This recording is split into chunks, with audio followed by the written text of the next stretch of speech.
Tonight, you might lie down on a table. A doctor leans over you holding a small needle. They say, "You'll feel a little pinch," and you believe them. But for 99.9% of human history, that promise didn't exist. When the surgeon's knife came down, there was no pinch. There was only fire. The real answer is far stranger than you imagine. Surgery before anesthesia wasn't a medical procedure.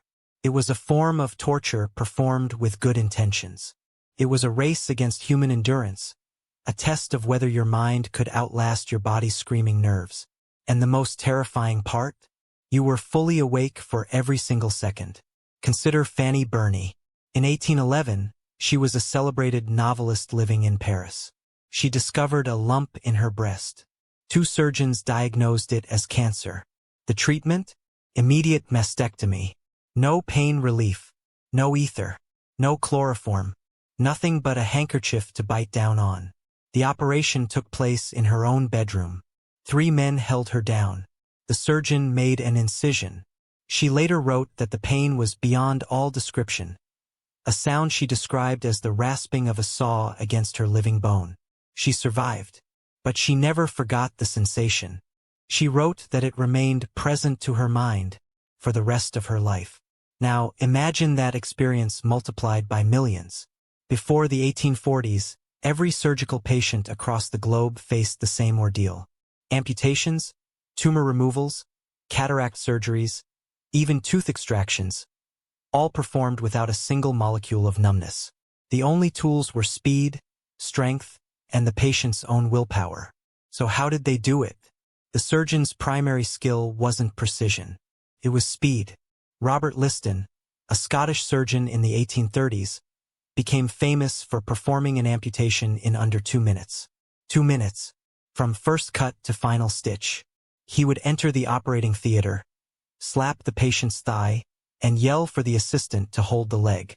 He'd make a circular cut, saw through the bone, tie the arteries, and dress the stump, all in the time it takes to boil an egg. But speed came at a cost. Liston once amputated the wrong leg. In another famous incident, he accidentally sliced off his assistant's fingers while amputating a patient's leg. Both the patient and the assistant died from infection.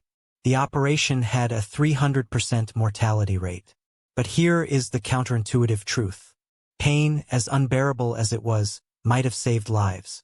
When the body experiences intense physical trauma, it releases a flood of adrenaline and endorphins. This natural cocktail can temporarily dull the worst of the agony and keep the heart pumping. It's the body's own emergency anesthesia. Some patients survived because their nervous systems simply shut down, a form of shock that protected them from the worst of the experience. Others died not from the knife, but from the terror. The anticipation of pain could cause a condition called surgical shock, a collapse of blood pressure that killed before the first incision. Dr. John Snow, the same physician famous for tracing cholera to a water pump, later studied the effects of anesthesia on the body. But before his time, researchers like James Young Simpson experimented with chloroform on himself and his friends to prove it was safe. Simpson wrote about the glorious relief it provided. But that relief was only discovered in 1846. For thousands of years before that, human beings endured the unendurable. Think about your ancestors. A farmer in medieval England breaks his leg. The bone splinters. The wound turns black. There is no antibiotic, no X-ray, no morphine. The village barber, who is also the surgeon, arrives with a rusty saw. He pours boiling oil over the wound to cauterize it. The farmer screams. He bites a leather strap. He prays. And then, if he is lucky, he passes out from the pain. If he doesn't, he feels every scrape of the saw against his marrow. This was the reality for every human being until just 180 years ago. That is a blink in evolutionary time. Your brain is still wired to expect pain during medical procedures. That is why you flinch at the sight of a needle. That is why you feel dread in a hospital waiting room. Your ancient survival system hasn't caught up to modern pharmacology.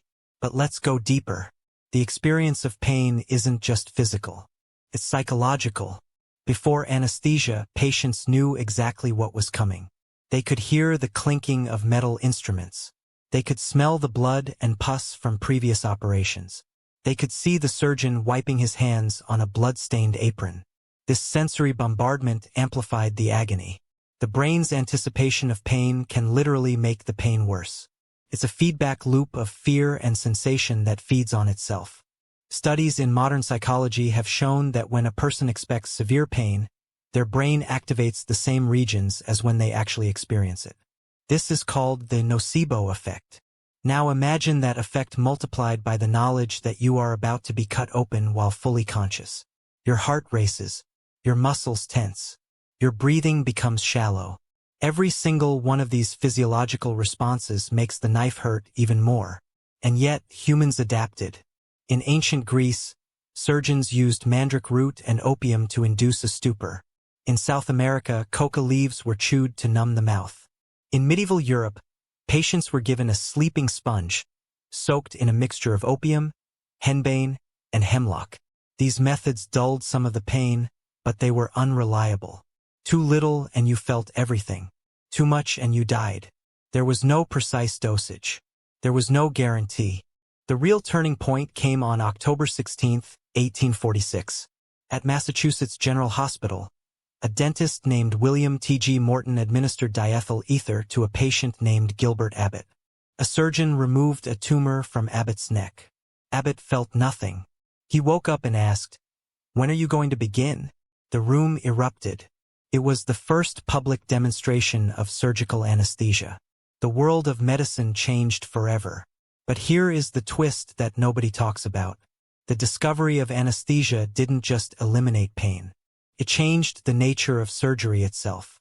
Before anesthesia, surgeons operated as fast as possible. They had to. There was no time for precision. After anesthesia, surgery slowed down. It became more meticulous. Surgeons could explore deep into the body. They could tie off tiny blood vessels. They could remove tumors that were previously impossible to reach. The mortality rate from infection initially went up, because longer operations meant more exposure to germs. But eventually, with the discovery of antiseptics, surgery transformed from a brutal race against time into a refined, careful craft. So what does this mean for you today? The next time you lie down on an operating table, or even a dentist's chair, your brain will still register fear. That is your ancient heritage speaking. But you will not feel the knife. You will not bite through your own lip. You will not scream until your voice gives out. That is the gift of modernity. And it is a gift that is only 180 years old. Your great-great-grandparents might have lived in a world without anesthesia. They might have lost a limb or a child or a parent to the knife. They might have watched someone they loved die not from the disease, but from the pain of the cure. That is the shadow that hangs over every white coat and every sterile instrument. It is the memory of a time when medicine was indistinguishable from butchery. But you are not that patient. You are the inheritor of a world where pain is optional. And that makes you incredibly lucky.